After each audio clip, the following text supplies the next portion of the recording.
అందరు ఎలా ఉన్నారు? నేను బాగున్నాను. మీరు కూడా చాలా చాలా బాగున్నారు అనుకుంటున్నాను. Welcome back to our channel star ma'am vlogs. పెద్దలందరికీ నమస్తే, చిన్నపిల్లలకు హాయ్.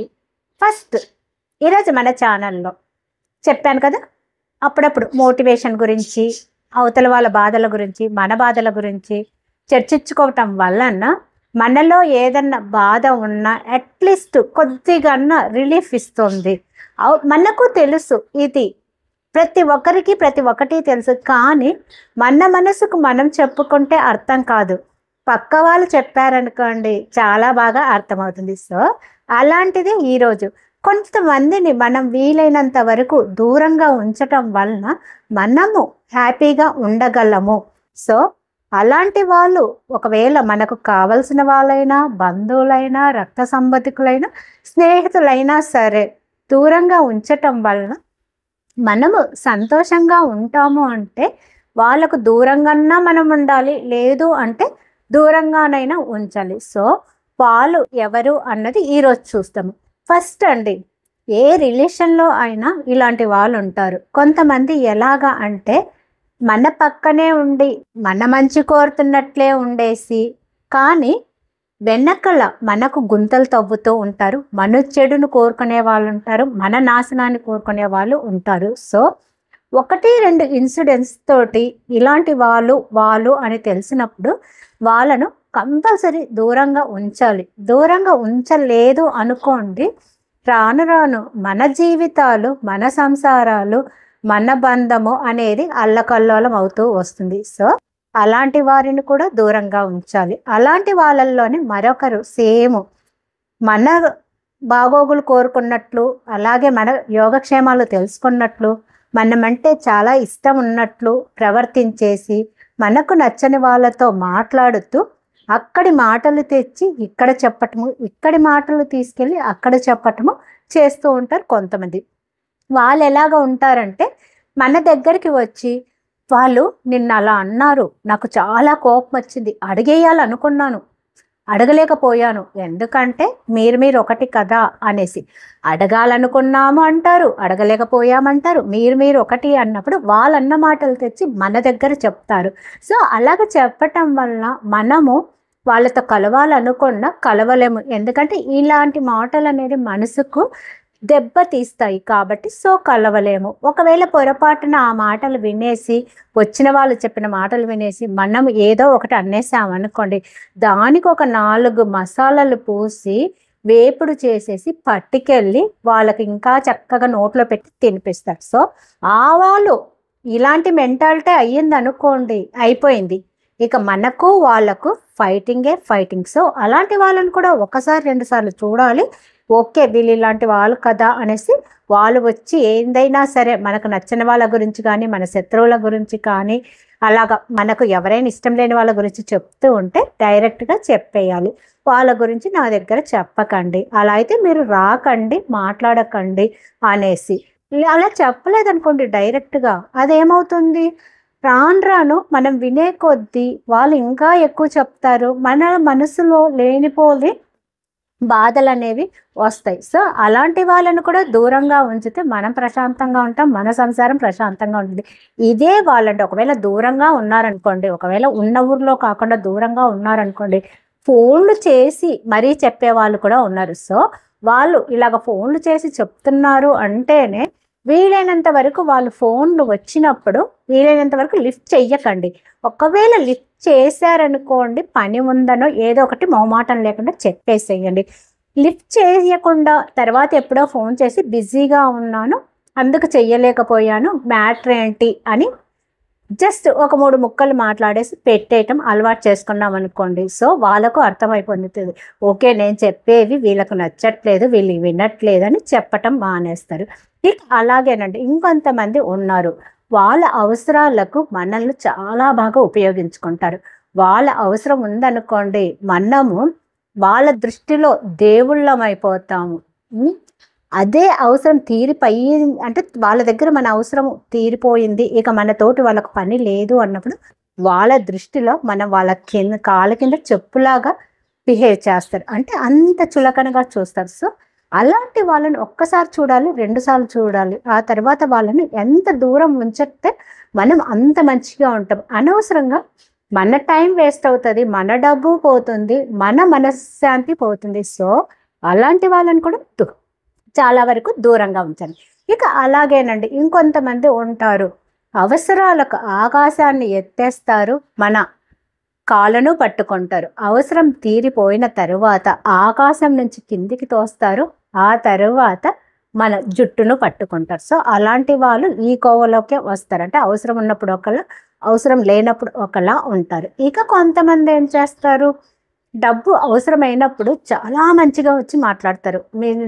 నా దగ్గర డబ్బు లేదు, చాలా కష్టాలు చెప్తారు. మనం ఏం చేస్తాం, అయ్యో పాపం అనే నిజంగానేమనేసి డబ్బులు ఇస్తాం. అవి కొన్నాళ్ళకి ఎప్పుడో వస్తాయి, సరే వచ్చాయి ఓకే అలాగే ఏదో సరే అనుకుంటాం.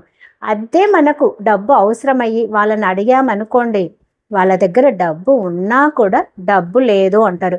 ఒకవేళ మీకు అర్జెంటు కావాలి అంటే కానీ పక్క వాళ్ళ నుంచి వడ్డీకి తెచ్చిస్తాము, అలా అయితే పర్లేదు అంటారు. ఆ వడ్డీకి ఇచ్చేది ఎవరి డబ్బో కాదు, వీళ్ళ డబ్బే వడ్డీకి ఇస్తారు. సో ఓకే మనం తీసుకుంటామా, వాళ్ళు మన దగ్గర తీసుకున్నప్పుడు కొన్ని ఏళ్ళ తర్వాత ఇస్తారు. కానీ మనము డబ్బు తీసుకున్నామనుకోండి, 1-2 నెలల్లో వడ్డీ కరెక్ట్గా ఇస్తున్నా సరే వాళ్ళు అడుగుతున్నారు అమౌంట్ ఇచ్చేసేయండి, వాళ్ళు అడుగుతున్నారు అమౌంట్ ఇచ్చేసేయండి అంటారు.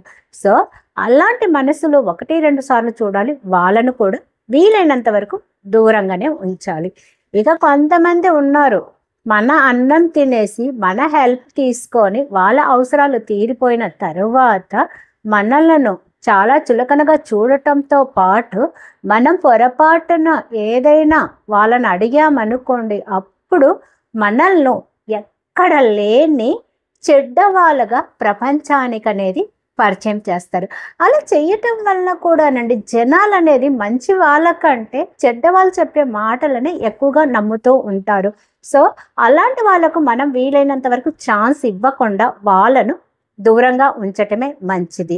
సో ఇలాగ కొంతమంది ఉంటారు. ఇక కొంతమంది ఉన్నారు, మేము అవతలి వాళ్ళకి హెల్ప్ చేస్తున్నాము, అనాథలకు హెల్ప్ చేస్తున్నాము అనేసి మన దగ్గరికి వస్తారు. వచ్చి మేము పలానోళ్ళకు అనాథాశ్రమానికి వెళ్తున్నాము, అక్కడ భోజనం పెడుతున్నాము, మేము అది చేస్తున్నాము, ఎంతో కొంత ఇవ్వు అంటే, వచ్చిన వాళ్ళు అడిగినప్పుడు, అందులో తెలిసిన వాళ్ళు అడిగినప్పుడు మనమేం తక్కువ ఇవ్వము, ఎక్కువే ఇస్తాం.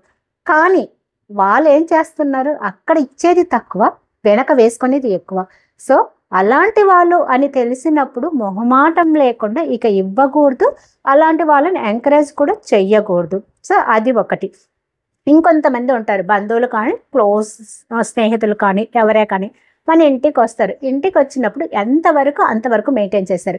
ఇక కొంతమంది బంధువులు ఏం చేస్తారు, బెడ్రూమ్లోకి వెళ్ళి వార్డ్రోబ్ ఓపెన్ చేసేసి మొత్తం శారీస్ అన్నీ తీసేసి అది ఇది ఇది ఇదన్నీ అది కావాలి ఇది కావాలని అడుగుతారు. సో మొహమాటానికి మనం ఏం చేస్తాము, ఇవ్వకుండా ఉండలేము, తీసుకెళ్ళిపోండి అని చెప్తాం. అలాగ 1-2 సార్లు జరిగాయే అనుకోండి, వాళ్ళు వస్తున్నారు అంటే మొహమాటం లేకుండా వార్డ్రోబ్ అనేది మీరు లాక్ అన్నా చేసుకోండి, మంచి శారీస్ అయినా ఎక్కడైనా దాచిపెట్టుకోండి. లేదు అనుకుంటే వీలైనంత వరకు మొహమాటం లేకుండా చెప్పేసండి. ఏదైనానండి మనము అంత్య నిష్ఠూరం కంటే ఆది నిష్ఠూరం అనేది ఒకటి ఫాలో అయ్యామనుకోండి, జీవితంలో చాలా బాగుపడతాం. అంటే అందరి దగ్గర కాదు, ఇది మంచి వాళ్ళ దగ్గర కూడా మనము ఇలాగ చెయ్యకూడదు. మనకు మంచి వాళ్ళు ఎవరు చెడ్డ వాళ్ళు ఎవరు అన్నది త్వరగా తెలిసిపోతుంది. సో అలాంటప్పుడు మంచి వాళ్ళ దగ్గర మనం ఇంకా మంచిగా బిహేవ్ చేయాలి, చెడ్డ వాళ్ళ దగ్గర ఇంకా చెడ్డ వాళ్ళలాగా బిహేవ్ చేస్తేనే మనమేంటి అన్నది వాళ్ళకు తెలిసి వస్తుంది.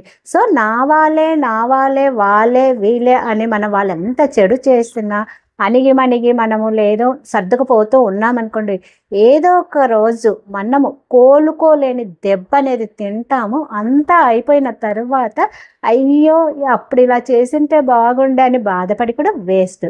సో ప్రజెంట్ ఇప్పుడున్న కాలంలో ఎక్కువ అబద్ధాలకు విలువ ఇస్తున్నారు. నువ్వు ఎలా సంపాదించావు అన్నది కాకుండా నువ్వు కరప్టెడా, దొంగతనం చేసావా నీ అన్నది ఆలోచించరు. నీ దగ్గర డబ్బు ఉందా లేదా అన్నది ఆలోచిస్తారు. సో నీ దగ్గర డబ్బు ఉంటే నీకు ఎంత విలువ ఉంటుంది.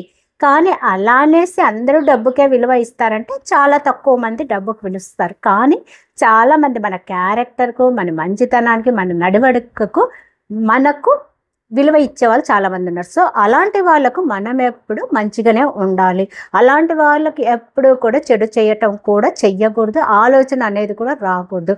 ఇక చెడ్డవాళ్ళు అంటారండి, స్ప్రెడ్ చేయటానికి ఇక ప్రపంచానికి మనకు వాళ్ళకు మంచిగా ఉన్నంత వరకు మనల్ని మంచిగానే పోగొడుతూ మంచిగానే ఉంటారు. మనల్ని ఆకాశాన్ని ఎత్తుతారు, దేవుడి రూపంలో మనల్ని కొలుస్తారు. ఎప్పుడైతే మనము నిజాలు మాట్లాడి వాళ్ళను అంటే అడిగేసామనుకోండి, నిలదీసామనుకోండి, అప్పటి నుంచి మనం వాళ్ళ దృష్టిలో చాలా నీచంగా కనిపిస్తాము. మనల్ని ప్రపంచానికి చాలా చెడ్డవాళ్ళుగా పరిచయం చేస్తారు. అలా చెడ్డవాళ్ళుగా పరిచయం చేసినట్లు కూడా మనకు తెలియదు. సో అలాంటి వాళ్ళు అనేది మన చుట్టూ ఉన్నారు. కాబట్టి మీరు మీ మెంటాలిటీ ఒకరికి హెల్ప్ చేయాలి, ఒకరిని ఏమీ అనకూడదు, ఒకరి కింద తల వంచి ఉండకూడదు, అన్కరప్టెడ్ మంచిగా ఉండాలి, మంచిగా సంపాదించుకోవాలి అన్న వాళ్ళైతే మాత్రము ఇలాంటి వాళ్ళను వీలైనంత వరకు దూరంగా ఉంచేసేయండి. మీ జీవితాలు సంతోషంగా ఉంచుకోండి.